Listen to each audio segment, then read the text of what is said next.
What's going on, guys? It's me, Son of Ups. It's Monday and I'm back with some more Crossout, and as promised, I bought the Delirium TMS armoured vehicle from the Inventor pack. Now, I've took it out a few times and I have actually tried to record this video 4 times, but you want to know the truth? I suck at driving with this hover thing, so I couldn't get any decent gameplay in. So I'll do a quick review of the pack. It's currently on sale for I think €35, which is about £25. Comes with a quantum cabin, and you won't see this from the store, but there's a little hardcore engine hidden under there as well. And of course the Icarus 4 hovers, which are the good ones with a little bit more durability than the Icarus 7s. Apart from that though, it's just armour pieces, which come in handy if you haven't unlocked them yet, because they're like Mars rover parts and stuff, so I haven't even unlocked that faction yet.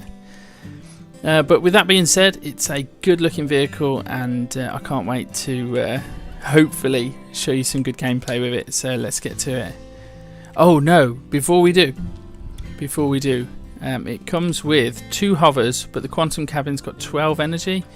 So you can just go straight ahead and put, did I say hovers? It comes with 2 synthesis. You can just go ahead and put another one on, and I would highly recommend doing that, because just to get that extra damage in. So let's jump into the get the machine gun game mode, and hopefully all the practice that I've been doing in the other 3 or 4 times I've tried to record this video will pay off.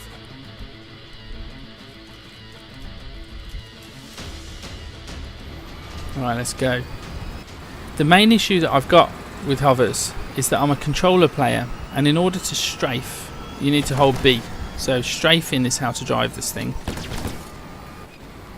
and strafing, if you're holding B with your thumb, then you can't use your thumb to aim or to drive. So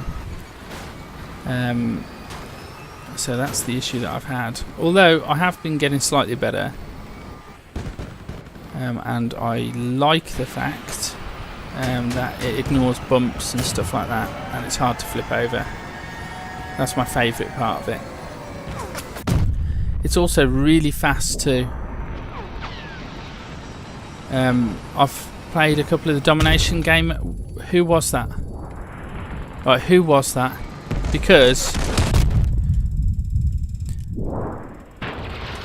Because there's no way they could have made that shot on a moving vehicle. No way. Alright, let's jump into another one.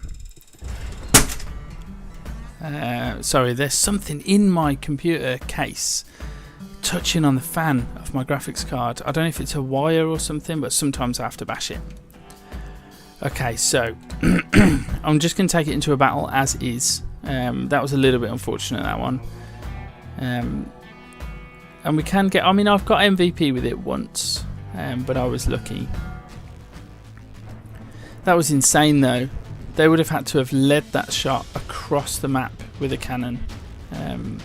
So either that was one of the bots using aimbot, obviously, or there was a player using aimbot. Which I have noticed. I'm going to release a video on it. There are people in this game that cheat. I didn't realise that you could, but it's on YouTube, people do it, and I know they've installed that anti-cheat thing, but I've got a couple of clips of people that I think I've caught cheating. There was one guy that I emptied grenade launchers into, and he just didn't die. He took hardly any damage.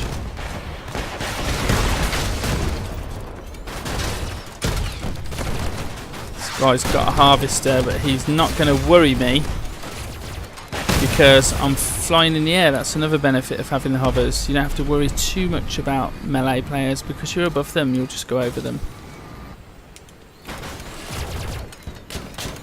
Alright, hopefully it disables him quick because I suck at driving with hovers. You have to be so careful.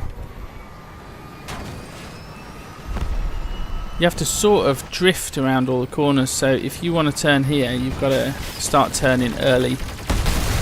Kill assist, at least we got the assist. I love the fact it can just glide over things like that. It's such a... Oh no! Oh no! The other thing that you'll have to watch with this thing is it is lightly armoured. It does, and if you lose the hovers, it's really hard to fly if you lose 1 or 2 of the hovers. Saying that though, it looks like we're going to have a good game. Right, enemy destroyed. Got some decent points.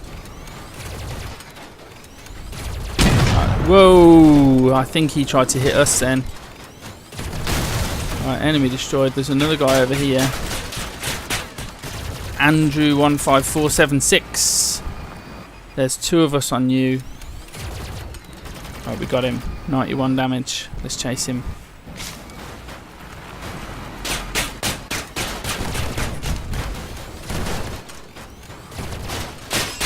No, he's shotgun player. We're in trouble. He's degunned us immediately.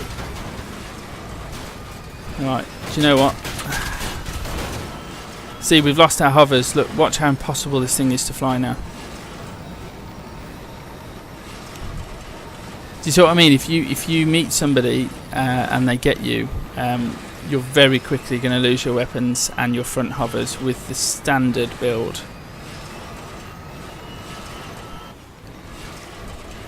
And it looks like they're gonna... Are they gonna cap our base? Right, look, it's hard to fly. Right, he's gonna get us. He's gonna get us.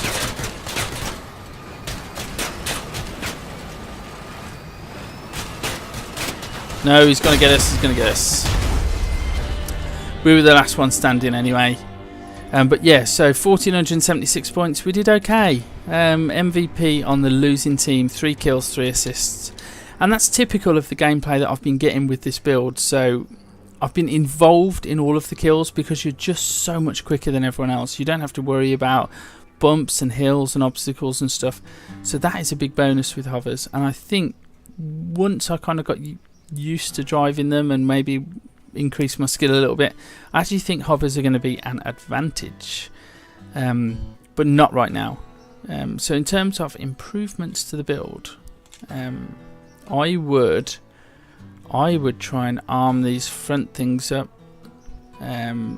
keep the synthesis, because I think the cab actually boosts plasma weapons. I'm not sure if that's true. Let me know in the comments if it is. We could do with a cloak and a radar detector and a generator. So that should be pretty easy to add to this build, because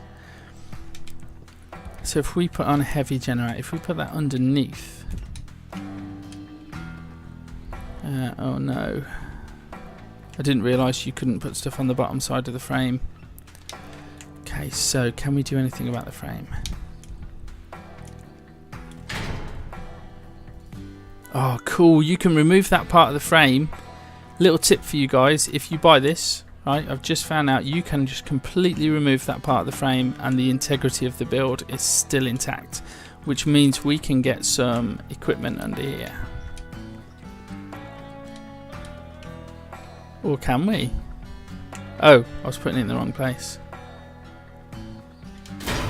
Yeah, so we can get the generator under there, nicely hidden right in the middle of the build, although it's still, because we're higher up, people can hit it from the side, which is going to be a little bit of a problem. And then I think we're going to be able to get just a standard cloak on the back, which actually looks pretty cool. It enhances the whole look of the build, because it's kind of space agey and futuristic itself, and that's what this build is kind of going for. And it's sort of in the colour scheme too. Do you know what would make it look even nicer if we painted it white? Yes, please. That looks lovely. And shall we... Yeah, that adds a little bit of contrast to the build, I think. I'm all about good paint jobs at the minute. Too much? Is that too much? No. No, I like it. Okay, so we got a chameleon and the radar detector. Where are we going to put that? Shall we just stick it on the back like we normally do? It's got pretty high durability. And again, it kind of looks like a thruster, so yeah, it kind of looks alright. So that takes the power score up to 6,586, which is a good power score. High, so you're going to meet pretty skilled players. But it's okay. We can do it.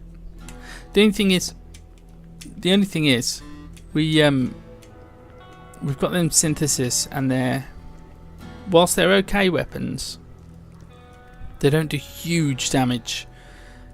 So I'm used to kind of cannons and shotguns disabling people quickly, and with the synthesis you have to sort of fire and then wait and fire and wait, and they've normally still got their guns while you're firing. And because the way this thing is built, you're in big trouble if you get hit by a cannon.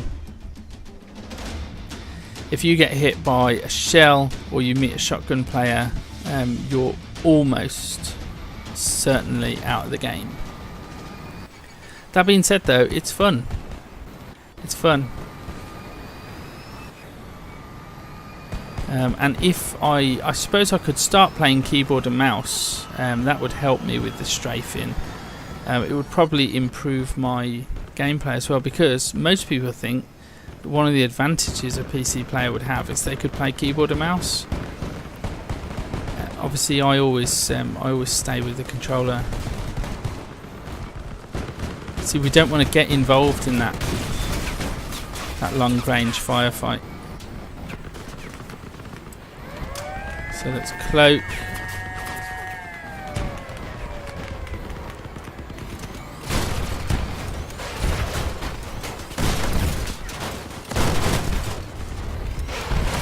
That's the other thing, I'm used to ramming people, but if you ram people in this, you fly over them.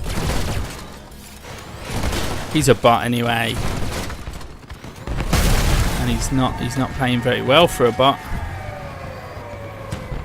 Alright, so we've got a melee player over the other side.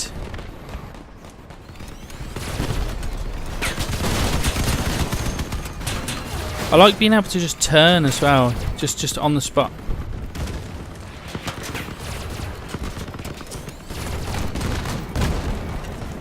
Nope, you're going to have to come to me, buddy.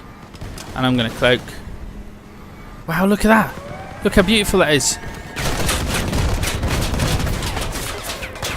See, we've got shotgun players on us. We've got 3 of them on us. We're in big trouble. Look how quickly we're destroyed. And we are wrecked. Okay, so I'm going to keep this video super quick because it was just a review of the pack. A couple of things to bear in mind: that you get the 4,200 coins, which means my balance is 7,000 coins. So let me know in the comments what you think I should spend that on. And let me know, what's your opinion on hovers, guys? They are hard to use, and especially on a tightly knit map like that. It feels like a bit of a disadvantage, but there have been games where I flew over something, or I don't know, maybe I just got lucky, but I think they could be an advantage if you got good at them. But let me know in the comments what you think. I think it's well worth the 35 euros, is it? It's about 25 quid.